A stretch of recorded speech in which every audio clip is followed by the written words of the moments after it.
The newly elected Cabinet Minister of South Shillong constituency, Sanbor Shullai, had joined office on the 30th of July 2021. While speaking to the media, Sanbor Shullai urged upon everyone to join hands in bringing the BJP to power in the state of Meghalaya. This, Shullai added, would make Meghalaya a better state where the demands of the people would be met.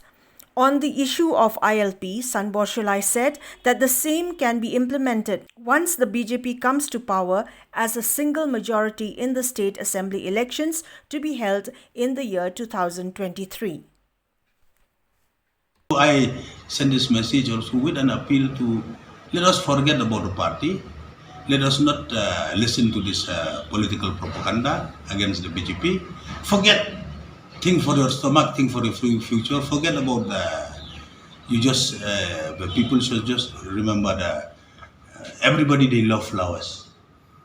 Everybody, flower is very a favorite item of everybody. So they just should remember flower, just push their button in the flower. Next election, if they give BJP 35, at least 33 will form our own government. You will see that time milk and honey will come and Meghalaya will be changed.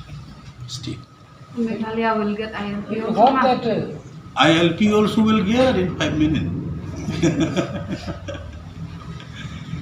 you hope that We'll try with 5 minutes. We have to get if we have our own government, full-fledged BJP government. you have joined the Congress.